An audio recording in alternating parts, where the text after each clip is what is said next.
Welcome to Hollywood flicks Hindi. आज हम summarise करने वाले द मार्शियन मूवी।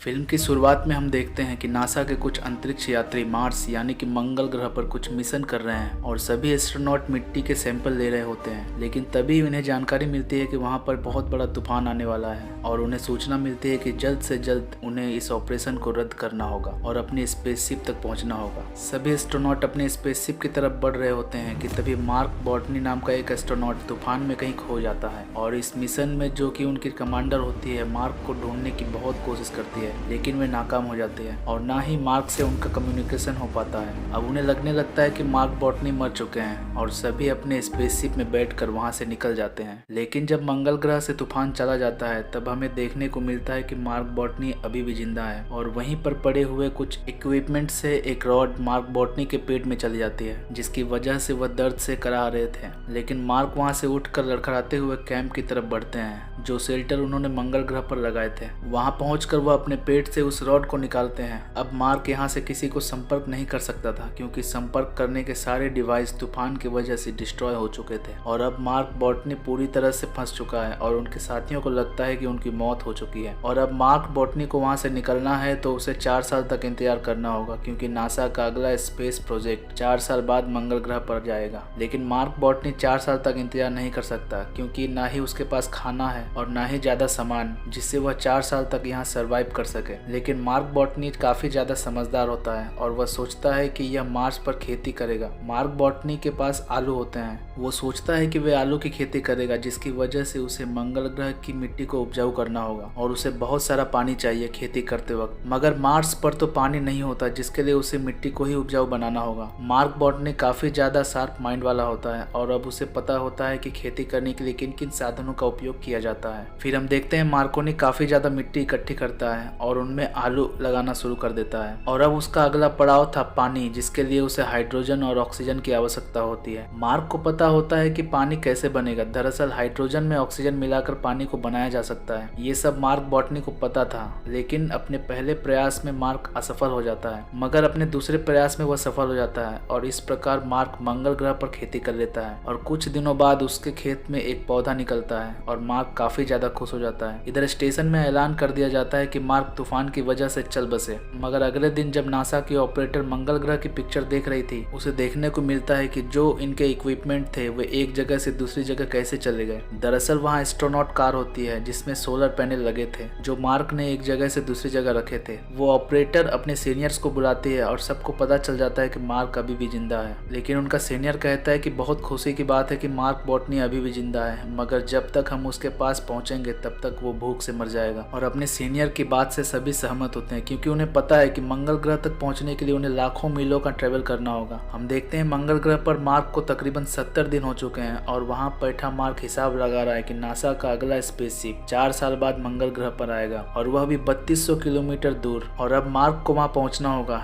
इस सफर को तय करने के लिए उसे कम से कम 50 दिन लग जाएंगे क्योंकि उसके पास जो स्पेस कार है वह सिर्फ एक दिन में 35 किलोमीटर तक का ही सफर तय कर सकती है। और अब नासा के लोग मार्क बॉटनी तक खाना पहुंचाने के लिए पूरी तैयारी करते हैं, लेकिन उनको ऐसा करने में तकरीबन 3 महीने का समय लग जाएगा और अपने जिस स्पेसशिप को मंगल ग्रह पर भेजेंगे उसे वहां पहुंचने में 9 महीने का समय लगेगा, यानी कि पूरा 1 साल। यहाँ हम देखते हैं मंगल ग्रह पर मार्क की फसल एकदम से तैयार हो जाती है और उसने वहाँ 400 पौधे लगाए थे और उसके आलू भी ज्यादा अच्छे उभर कर सामने आए हैं। मगर मार्क बॉटनी जानता है कि चाहे मैं कितने भी आलू उगा लूं, मैं मंगल ग्रह पर ज्यादा दिन तक सर्वाइव नहीं कर सकूंगा। मुझे जल्द से जल्द नासा से संपर्क करना होगा। फिर अगले दिन मार्क बॉटनी एक जगह पर जाता है जहाँ पर कुछ टूटे हुए ऑब्जेक्ट्स होते हैं जो 1997 में नासा ने वहाँ भेजे थे अपनी निगरानी के लिए, मगर उनका संपर्क पृथ्वी से टूट चुका था। इधर नीचे से नासा के लोग मार्क पर निगरानी रख रहे थे कि तभी उन्हें पता चलता है कि मार्क पाथ फाइंडर को लेकर जा रहा था, मगर वह पाथ फाइंडर सिर्फ मंगल ग्रह से पिक्चर भेज सकता था। तभी फिर मार्क बॉटनी उस ऑब्जेक्ट के सामने 3 पिक्चर लगाता है और बीच वाली पिक्चर में लिखा होता है कि क्या आपको मेरा सिग्नल मिल रहा है, और दाएं एवं बाएं बाएं में लिखता है यस या नो,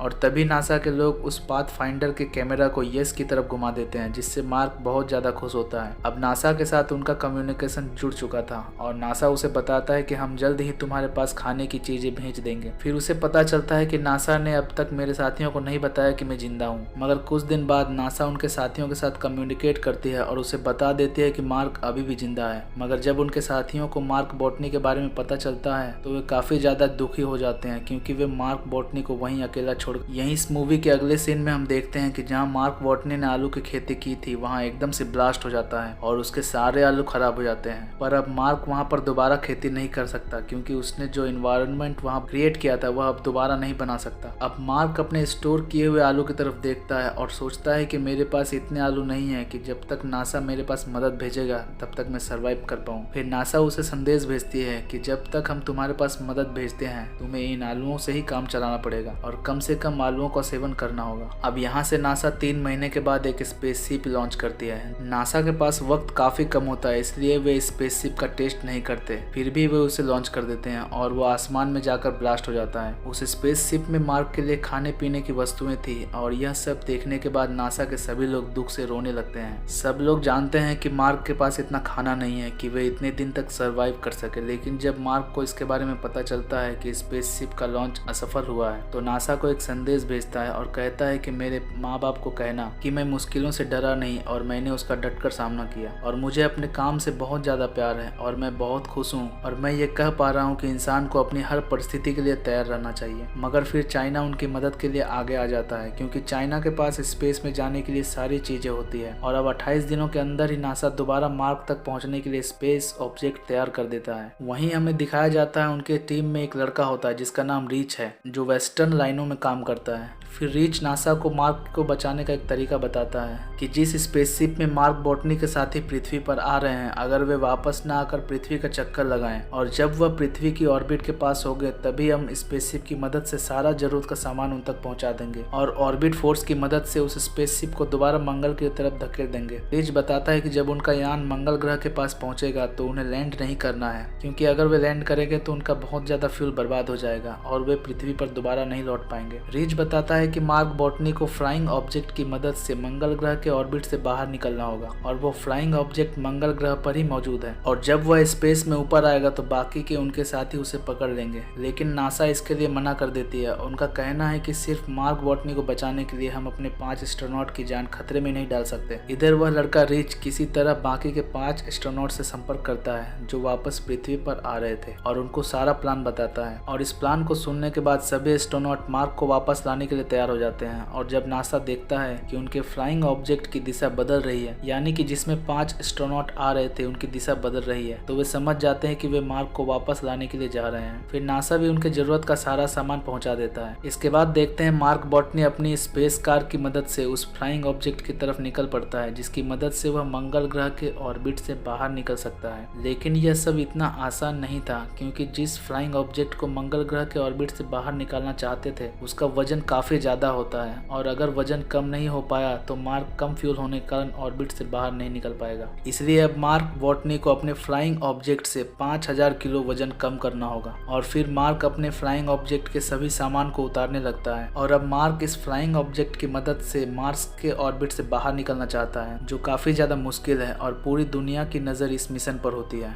मार्क अपनी फ्लाइंग ऑब्जेक्ट उड़ाता है और थोड़ी ही देर में वह अंतरिक्ष में पहुंच जाता है। उसके साथी रेडियो की मदद से मार्क के साथ कम्युनिकेशन करना चाहते हैं, मगर ऐसा नहीं होता है क्योंकि मार्क वायुमंडल के दबाव की वजह से बेहोश हो जाता है। लेकिन कुछ देर बाद मार्क को अब होश आ जाता है और सब बहुत ज्यादा खुश हो जाते हैं। लेकिन मुश्किल यहाँ पर भी खत्म नहीं हुई होती है, क्योंकि मार्क के फ्लाइंग ऑब्जेक्ट की स्पीड काफी ज्यादा तेज थी और उस स्पीड से उसको पकड़ना नामुमकिन था। इस मुश्किल घड़ी को समझते हुए मार्क कहता है कि मैं अपने स्पेस सूट में छेद कर दूंगा और इसमें से जो हवा निकलेगी उससे अपने आप को दिशा देकर तुम तक पहुंच जाऊंगा। लेकिन उसके साथी उसको ऐसा करने से मना करते हैं। थोड़ी देर में इन्हें मार्क अपनी तरफ आता हुआ दिखाई देता है और उनकी जो कमांडर होती है एस्ट्रोनॉट सूट के साथ मार्क को पकड़ने के लिए स्पेसशिप से बाहर आती है। उनकी सूट एक रस्सी से बंधी हुई थी, लेकिन ये रस्सी काफी ज्यादा छोटी थी और उनकी कमांडर मार्क तक नहीं पहुंच पाती। लेकिन मार्क हार नहीं मानता और अपने आइडिया को अंजाम देता है। जैसा उसने कहा था वह अपने स्पेस सूट में छेद कर देता है और हवा की मदद से अपने आप को दिशा देता है और अपने कमांडर की तरफ बढ़ जाता है। जैसे ही वह अपने कमांडर की तरफ अपनी अपना हाथ बढ़ाता है तो वह हाथ पकड़ में नहीं आता, मगर जिस रस्सी से सूट बंधी हुई थी मार्क उस रस्सी को पकड़ लेते हैं और इस तरह से मार्क को बचा लिया जाता है और वे लोग अपनी स्पेसशिप में चले आते हैं। और इस फिल्म के आखिरी सीन में हमें देखने को मिलता है कि मार्क एक लेक्चरर बन चुका है और अपना एक्सपीरियंस लोगों के साथ शेयर करता है। वह बताता है कि हम कैसे दूसरे ग्रह में सर्वाइव कर सकते हैं। दोस्तों, इस मूवी का नाम द मार्शियन है। यह मूवी 2015 में रिलीज हुई थी। इस मूवी की IMDb रेटिंग 8 है। अगर आपको हमारी ये वीडियो पसंद आई है तो इस वीडियो को लाइक जरूर करना और ऐसे ही और भी नॉलेजेबल स्टोरीज जानना चाहते हैं तो आप हमारे चैनल को सब्सक्राइब जरूर कर देना। मिलते हैं एक दूसरे वीडियो में, तब तक के लिए धन्यवाद।